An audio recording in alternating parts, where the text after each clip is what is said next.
Who are these people? Yes. I was like, Okay. what are you talking about? But yeah. But this is a way not to, yeah, you're right. This is a way not to do it. So our final segment, which being transparent, I'm on like, this is what we wanted Savvy to talk about. But honestly, she talked about it last night. She talked about DSA on Right Hill Rising yesterday. I know RBN has talked about it. So you probably have gotten this enough. Yes. Luckily, So we have a probably just as clip well. of Yeah. Savvy, probably. Yeah. I Yes, we imagine. do. We do have a clip on Savvy, but basically, if you're leaving with it, no, don't leave. Stay, hang out. At least through this, Yeah, it's at short. least since you're Yeah, we're here, almost and it done. will be fairly short. I'm sure a lot of you know about this Yeah, already, we're at but 9:30. We got time. yeah, So, but basically DSA sucks ass. yes. Um, I think that's very apparent. Well, I've known this now And for have well been over for a two minute. years. Yeah, exactly. Yeah, I've Yep. known this for over 2 years, and I'll get to that more specifically of why I know that specifically. But yeah, this is my rant of, well, not even of the week now, but like this is my rant of the moment about DSA. Now, why we're talking about DSA? Again, I think it is important. Like, our thing is here, we don't want to cover stories that it's just oversaturated to the point that we talk about it and people are just kind of like, we're over it. We wanted people That being to start said, the saturation. right. But I think for this, in this case, I think it is important to talk about this and oversaturate, because should serve as a cautionary tale for us of how not to organize, but more importantly, how to hold politicians accountable. That's the umbrella of this. Let me guess. Let me guess. We've got something that we should be fighting for, but that's not happening. People are fighting against something. Yeah.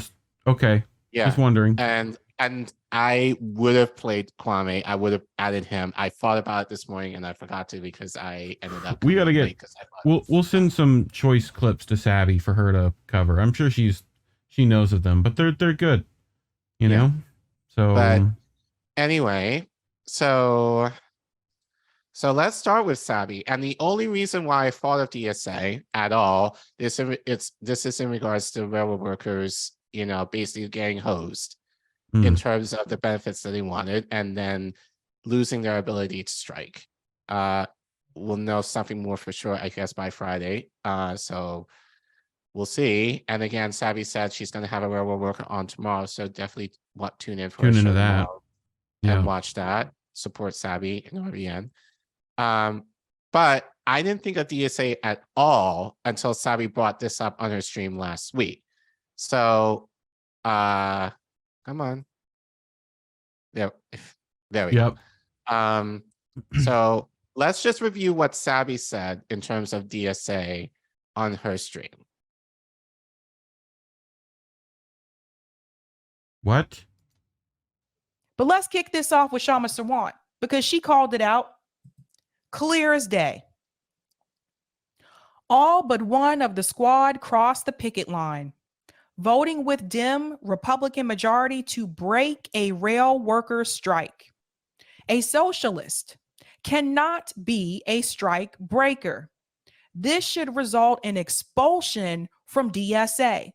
Failing that, the squad's betrayal of workers becomes DSA's betrayal. And I'm glad she referenced DSA here because I think it is important to note that they do represent Democratic Socialists of America. And there are certain policies that organization has. And from what I've seen, there are some policies that the squad has not been implementing. They have not been following, and they have not been implementing those policies at all. Let's all remember, if we flash back towards last year when I told you that DSA, national DSA, wanted to remove Jamal Bowman because he violated their policy about Israel, because he went over to Israel multiple times, which is actually, that's not something that DSA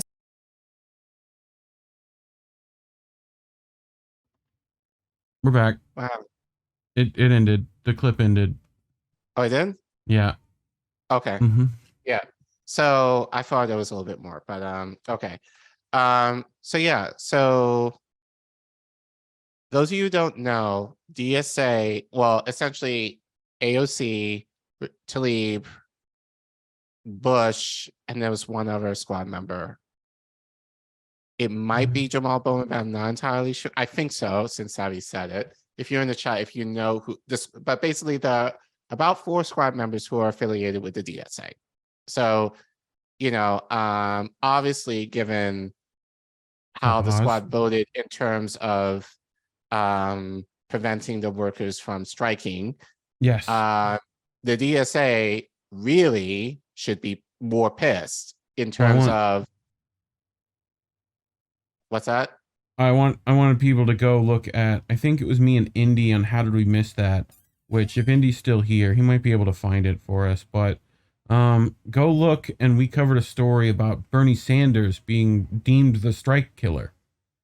Yeah. Because of things like this, very similar to how Obama killed the NBA strike. That, yes, they talk about being pro-labor and putting on a comfortable shoe, but the only time they do that is to make sure that you capitulate to demands. Speaking of Bernie. Speaking of, so World Socialist website, this article, this perspective written by Tom Hall, basically very damning in terms of Bernie Sanders' DSA played a crucial role in passing anti-strike law against railroad workers. So, and he said, yeah, it was in January. And it was also a WS article. Yeah. So he writes, last Thursday, Senate voted by a margin of 80-15 to impose the terms of a national rail contract that tens of thousands of workers were voted to reject. The vote in the Senate followed the law's passage Wednesday in the House. The law, which does not even include the fig leaf of 7 paid sick leaves, that is not enough, that was narrowly approved as a separate measure in the House, is a major assault on the democratic rights of all workers in the United States. While Wall Street breathed a sigh of relief, hopefully for not too long, the vote resolves nothing from the standpoint of railroaders. Workers still have not agreed to anything, and they cannot accept as illegitimate a dictatorial vote based on the right, quote unquote, to override workers that Congress has arrogated to itself. To a far more direct and open degree than before, workers are locked in a fight against the capitalist state itself. To the extent that anything positive has come out of this is that the vote completely exposes all factions of the political establishment. This includes the self-described most pro-labor president in American history, Joe Biden. But a critical role that was also played by the pseudo-left factions of the Democratic Party, including Senator Bernie Sanders and the 4 members of the House who are affiliated with DSA. The pro-company, anti-worker dictatorial measure could not have passed in the form that it did, with the speed that it did, without their support.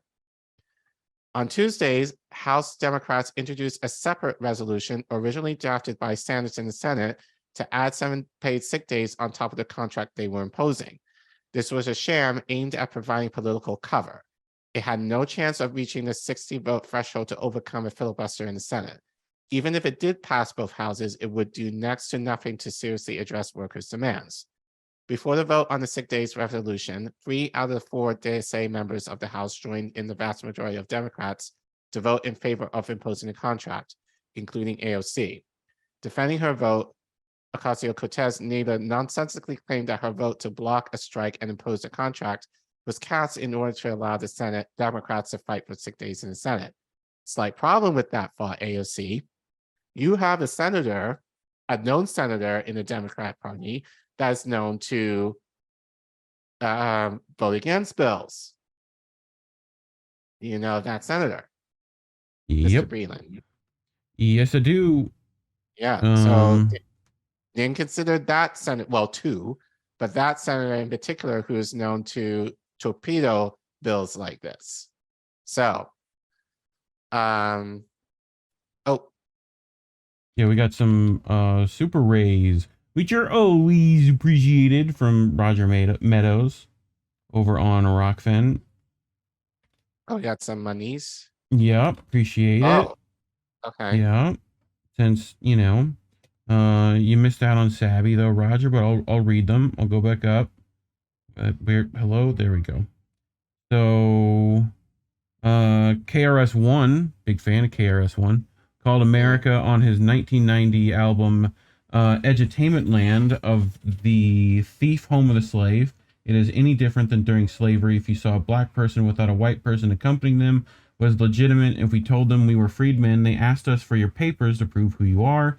Today, the police, the descendants of slave patrols, ask for your ID. What has changed? He gives another $2 tip.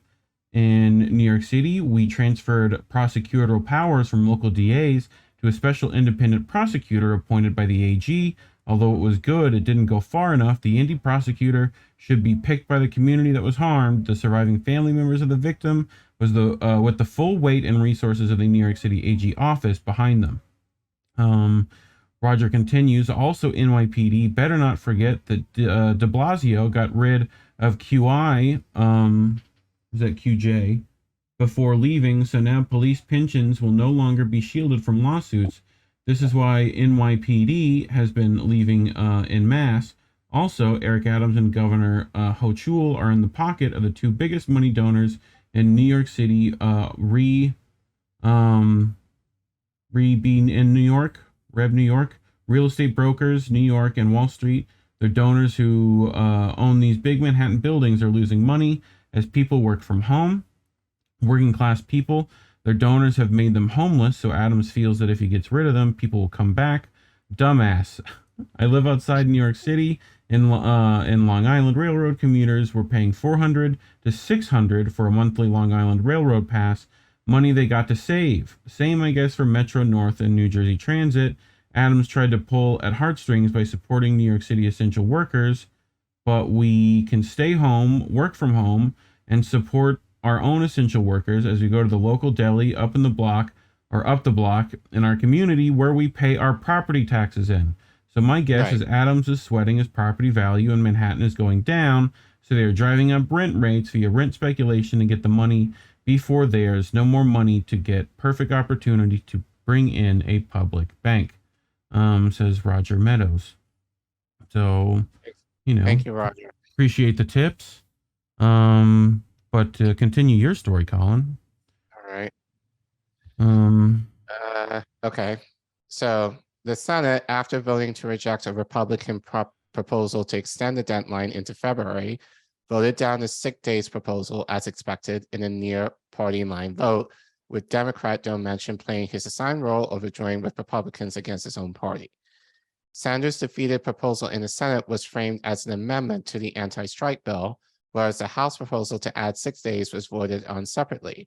This means that because both houses passed identical legislation with respect to the question of imposing the contract itself, the bill went immediately to Biden's desk without delay.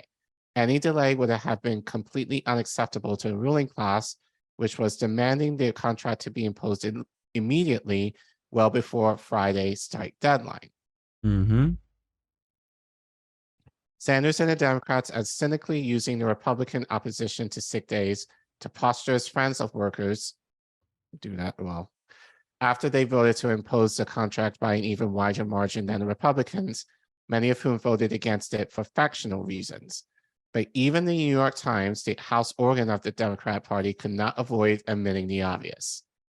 In a statement that perfectly captured the yawning gap between Democratic Party rhetoric and behavior, Times editorial board member Benjamin Applebaum observed in an opinion piece. Boots with the fur. House Speaker Nancy Pelosi denounced railroad companies as rapacious profiteers who had been selling out to Wall Street to boost their bottom lines, making obscene profits while demanding more and more from railroad workers. Then just one sentence later, she announced that the House Democrats would stand with profiteers. There was no such admission, however, from Jacobin magazine, which functions as a mouthpiece for the DSA. Following the House vote, but hours before the Senate vote, it rushed to publish a comment with the triumphant headline, "Democrats were differing on railroaders' rights. The left just forced their hand," written by Branko Martetic.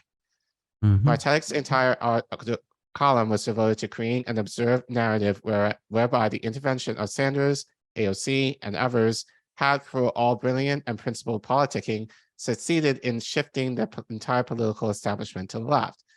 After this pretense was exploded less than 24 hours later with the Senate vote, Jacobin discreetly moved the article from its lead spot to far down on the front page. Exposed in the process is the entire political function and outlook of the pseudo-left. There is nothing socialist about them. They are an important element of capitalistic political control over the working class. Using empty populist demagoguery, they serve to corral and diffuse opposition from below, provide a left cover for the Democratic Party as it lurches further to the right, and keep workers trapped within the confines of capitalistic politics. To be blunt, they could not give a damn how many railroaders are pushed into early graves by brutal attendance policies. So, actually, there's more. Sorry. Their politics reflects the outlook and defends the interests of a privileged section of the middle class, which includes in its ranks substantial elements of the union apparatus itself, more specifically their leadership. The DSA, labor notes, and other pseudo-left groups unconditionally defend the union apparatus, in which the railroad, in the rail struggle and every other struggle has played a critical role in suppressing, diverting, and blocking the efforts of workers to oppose the corporations. Against the initiative of railroad workers to form the Railroad Workers Rank and File Committee, which has played the leading role in mobilizing opposition, the pseudo-left responds with undisguised hostility. The pseudo-left in opposition to genuine socialist internationalism is nationalist, pro-war, and pro-capitalist. What predominates within these layers is an intense struggle for access to privileges. A central feature of this brand of politics is the use of racial and gender politics, both to deflect from the more fundamental issue of class and as a lever to jockey for positions among themselves. The hoes be knowing. Yeah, thank you, Anna. You're right. The hoes be knowing. Therefore, the pseudo-left is deeply hostile to the working class, whose fight for equity threatens to abolish, not to redistribute, privilege. Having said A, they will also say B. If the state injunction against the railroad workers is defiled by the workers themselves, the next step for the ruling class will be physical repression, arrests, and violence. The pseudo-left will back that as well. They have unwittingly made a powerful argument for social revolution in the United States. For this, workers need real socialism, not the fake socialism on offer from the pseudo-left. This means the fight for the political independence of the working class and the fight for a workers' government, which organizes society in the interest of human need, not private profit. So basically, this was all in terms of Bernie, the squad, and the DSA that basically ran cover for the railroad workers in the guise of being left, when it's probably shown that they're not left. So, so to kind of going off that, so I tweeted this out, I believe, on Sunday. So actually, if you go back, it is imperative that DSA members provide support to workers on strike. I'll say where I got that from in a second. DSA, you have squad members affiliated with your organization that failed to do this for Railroad Workers Union. What's your move? So I tweeted that on Sunday, I believe, early in the morning. And the reason why I did that, because in light of what Sabi said, I said to and I had some time, as I sometimes do, on Sunday. So I said to myself, let me peruse over to the DSA. And we talk about principles, right?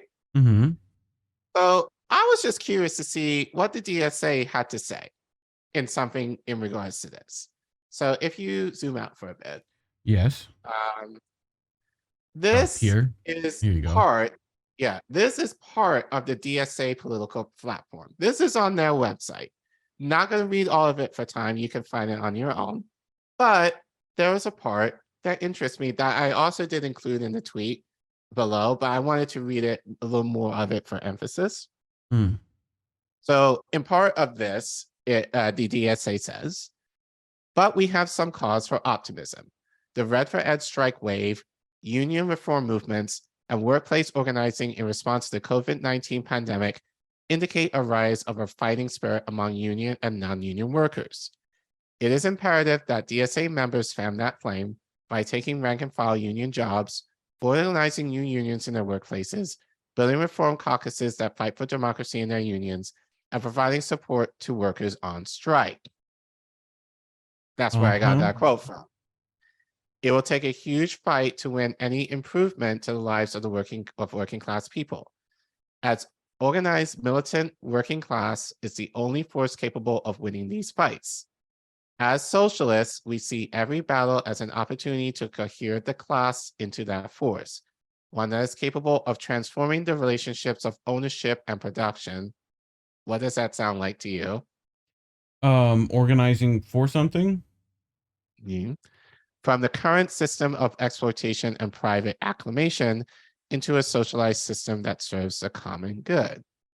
Has that's what the DSA ever spoken on general strike? I don't think so, Reef. But okay. But that as I said, I tweeted my tweet and I circled where they said, they support strikes. Yes. I think Sunday morning. And I believe by Sunday afternoon, DSA blessed us with a response. Oh, actually, no. Let me step back. There's more to it. So actually go back. I got it. Next slide. This one? Yes, thank you. Yeah. So again, these are more of their principles that they also listed on the website.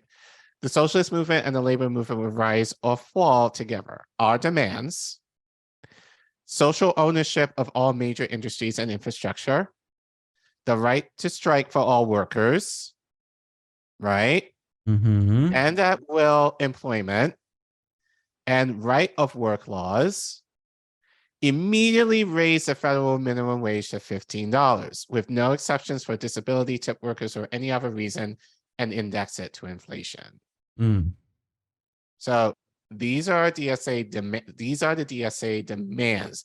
These are the things that AOC, Tlaib, Bush, and I believe Jamal Bowman, if he's the fourth person affiliated with DSA, should be fighting for and pushing for, right? Yep. So you would think with all of this and the fact of how the squad voted, with the exception of Tlaib, that they would be a little more scathing in their response. Let's see what they said. Let's see. Okay. Tiny text.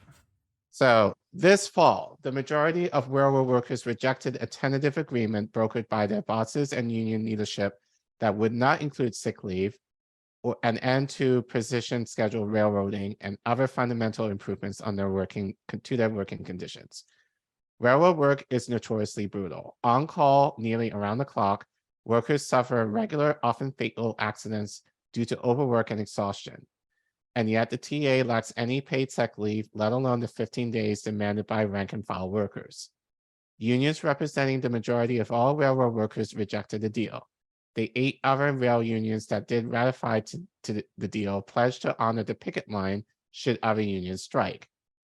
Biden and his administration sold out workers when they imposed this terrible contract on railroad workers through the antiquated Railway Labor Act.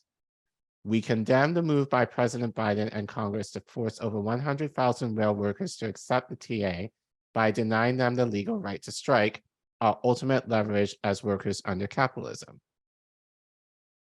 When every major power in the country, the center, the right, and our laws, aligned against workers, DSA members in Congress introduced a legislative push for sick days, again, not enough, and forced a vote on the measure. No, they did not, which did not succeed. Wait. DSA wants what again? What was that? Force the something? What was that? I distinctly remember a particular Chicagoan individual talking about that. You know? I'm having in church. Yeah. Bitches. We need that on the soundboard. Yep. I'm down. Oh God. That very thing, Yeah. So, yeah. And it's like, what the vote? Yep. Yep. So, just to clarify, So it's WS asking to force the vote. just a little, Okay. just for a quick second, Reeve, because I know Yes. you know this, and our Mhm. friends in the chat would also know this. Did Jimmy come up with force the vote on his own? No. Where did the idea of force? No, Where did he. the idea of force the vote come from, sir? Children at home, I think that's that DSA handbook you got there in your pew. You know? Like, Right. like, yep. Okay. DSA talked about the idea of force to vote in their manifesto. And they're talking about it here, which they didn't do, but they demanded. Well, at least again, this is after the fact. So they released this over the weekend, but they wanted them to force the vote, Reef. Mm. So all those fuckers who say that force the vote should be a thing, and we said it last week, Republicans are doing it with Kevin McCarthy right now. But that's seemingly okay, right? But the squad can enforce a vote with the same numbers, similar numbers to what the Republicans have the majority of in the House right now. You know, And could enforce the vote, wasn't there a minority leader vote recently? right? Who did anyone know what happened with that? We now have a Mr. Jeffries, Right. as minority leader. Y'all just missed that, huh? Of which they basically tucked tail and like voted for him anyway. Yes. So, with media saying nothing. Move along, Right. nothing to see here. right. You know. Anyway, we are proud of DSA member Rashida Tlaib's vote against the TA Yeah. for 6 days. I mean, that's such a low Bar. Yeah, I mean, bar, but yeah, I guess. But any Ugh. vote by Congress to impose a bad contract on Roger's sides with the boss and contradicts democratic socialist values. We disagree and are disappointed with the decisions of DSA members, AOC, and Cori Bush to needlessly vote to enforce the TA. The members are the union, and the majority of members voted to reject the TA. Socialist elects must stand with unions when they reject a TA. The vote to defend a worker's right to strike was an opportunity to further organize the public in solidarity with the rail workers. The left cannot afford to miss these moments. So Nope. they're disappointed and they disagree, which is what I feel with a lot of people, like especially in larger spaces, when their critique on the squad is that they disagree and they're disappointed. Yeah, but Boyne. But what about Boyne? Well, fuck that. No, not fuck Brock Bernie, like DSA. You should like one, call them out, and two, get rid of them. Mm-hmm. Why aren't you doing that? Well, we know why. Yeah. We know why. Fuck you. That's why.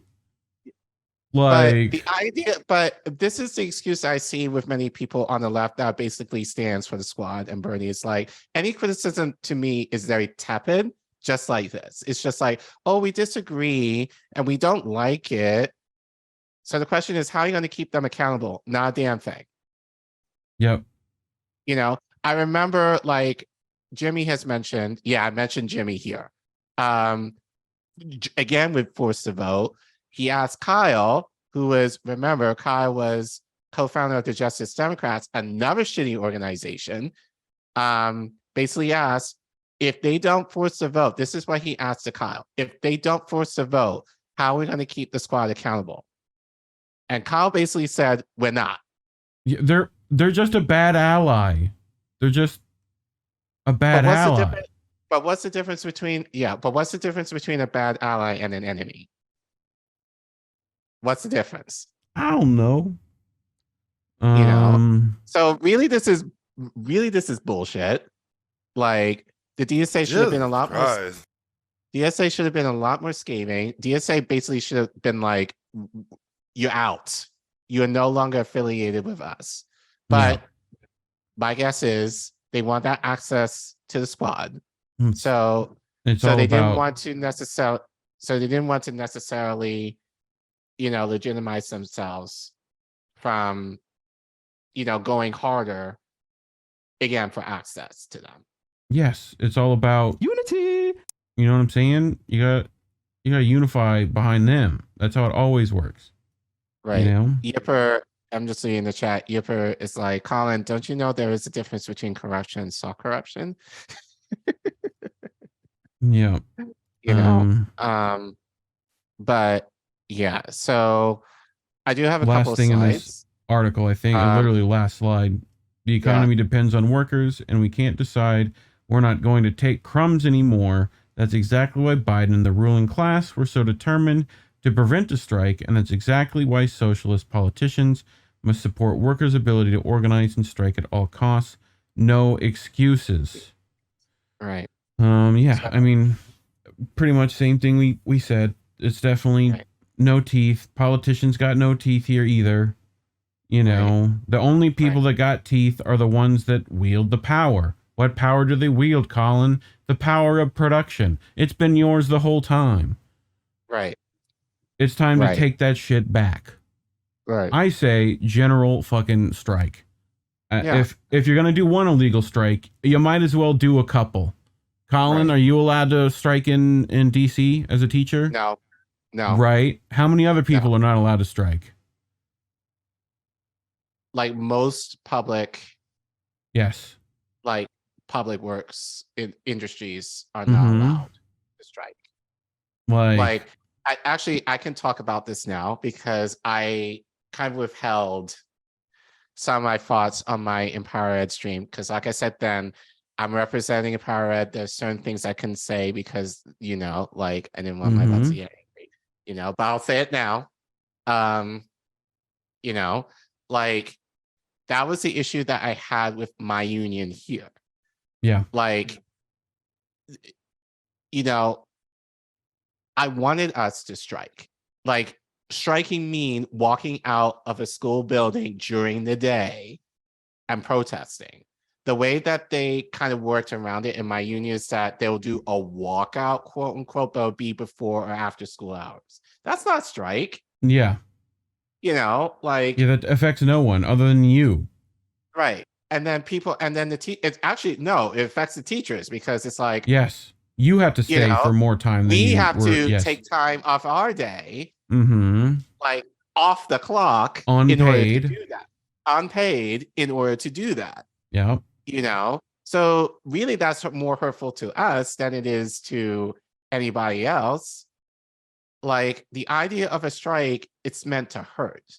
Yes. And given, and people are like, well, and this is what we're seeing in the media. It's like, oh, if they strike, the economy is going to be, the railroad industry is probably one of the biggest industries. Do you think they're going to let that go for more than a day or two? Right. They're worried about their economy. They're going to start and don't accept half loaves. Make your demands, make them large demands.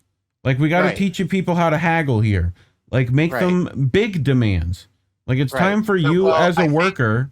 It's time for you as a worker to start having that. Catch me outside. How about that? Attitude. It's time. But you know what? You brought up a good point because in the global South, I'll say in the global South, that's the idea of haggling. Yes. You don't start from the middle. No. You both go to the extreme and then come to the middle. Right. So that both parties get more or less what they want.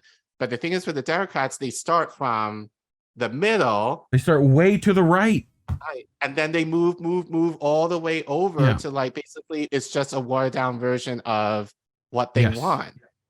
The idea of organizing is you go big. Yes. Or you go home. Hard. You go hard to the left. Yeah. And then from there, you compromise from there. We know a lot of these big unions are already compromised. They don't want to do any of those things. I think with solidarity strikes are technically illegal in this country. Right. Like I said, let's clarify that. Let's clarify that a little bit. It's not unions per se, it's union leadership.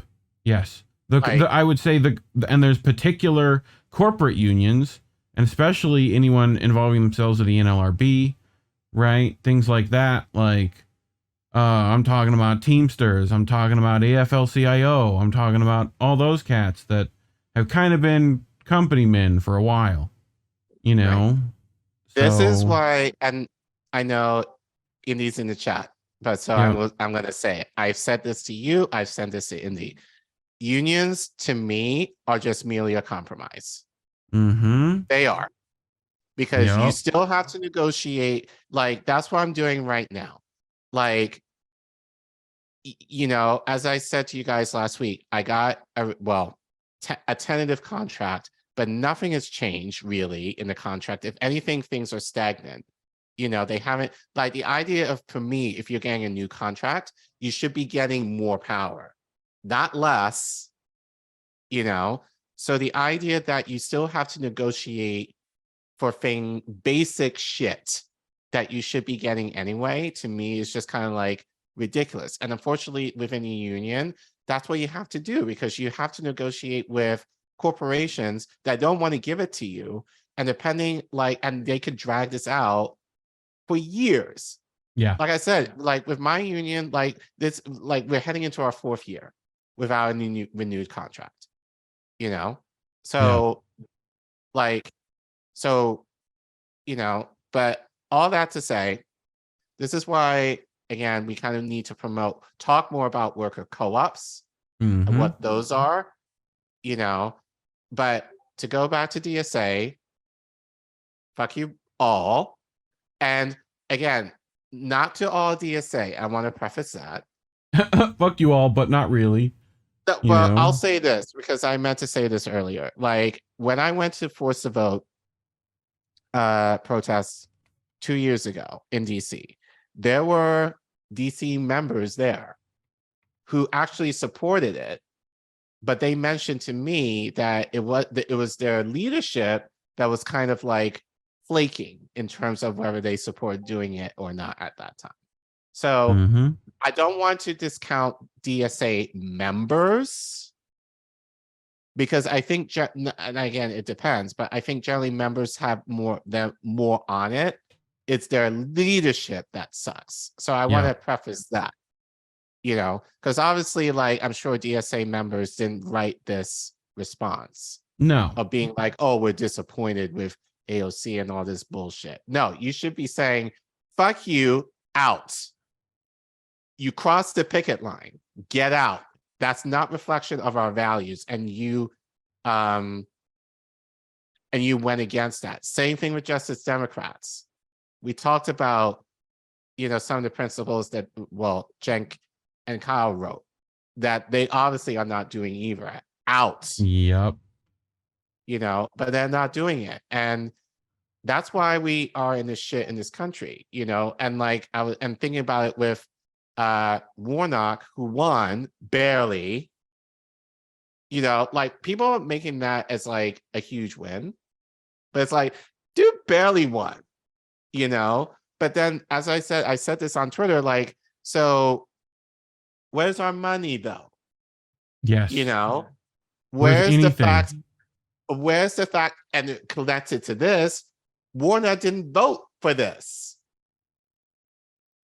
You know, he didn't vote against, like, he was a no vote for the railroad workers, but he was like in his speech when he won, oh, I stand for workers. We don't know that. Yeah. So speaking of workers, Roger Meadows with another $2 tip. Appreciate your Thank generosity, friend. Also, remote workers saved money on childcare since they're home. He did get caught savvy while he was here. PBs would be good since personal banks would be good since politicians are too afraid to raise taxes to improve quality of life because they are afraid it will chase businesses away. DSA need to get out of the operation of supporting politicians and use that energy to start filling for and pushing for ballot initiatives instead of wasting our time. Yeah. Yep. Yeah, I agree. As always, agree Like- with you, Roger. Yeah, I agree. And like I said, we need to have more discussions on ballot initiatives. We need to have more discussions on organizing what We're that going truly to, entails. in fact. And yeah, like, and don't join these groups. Roger Don't with join another these one. groups. Yeah. Where's the law that would have ripped away ownership from Buffett and the rest of the private equity ghouls, rail carriers, and either nationalize it or corporatize it? Off topic, black folks missed their chance last night by re-electing Warnock after not delivering on those promised 2K checks. I didn't want Walker to win, just wanted Warnock to lose, reaffirming Dems don't need to do anything for black people. Let me tell you about Kwame Ture and what he says about organizing. You have to be organizing for something. Well, I'm going to get on the soundboard soon. We have to organize for something, not just what we're against. Because you will be hot for moments, and then you will sit down. Right. You know. So, I'm getting tired of people just voting for because they don't want the other guy to win. Yeah. I'm getting tired of it. We got that in this past election. Like, people voted for Biden because they didn't want Trump again. Or like in 2016, people voted for Trump because they didn't want Hillary. Yep. You know, it's more of, we don't want this person, so we're going to vote for the other shitty option. Instead of, we're voting for this person because they are, well, number one, we made the demand of what we want. And number two, they say they're going to give us what we want. But number three, we're going to put their foot on their ass to make sure that they do it. And if they don't, then we're going to terrorize them until they do. That's the kind of attitude that we need to have in this country. But it's just kind of like, it's all wrapped up in fear, which I'm just getting so sick of. Me too. That we're not going anywhere. And I feel like, it is happening on the left as well. We still kind of get caught onto that. But like I said, we need to change that. And I think we definitely need to start now. Like, otherwise, we're fucked. Yeah. Like, so, and I think that's good enough for these people. Yeah, we're done.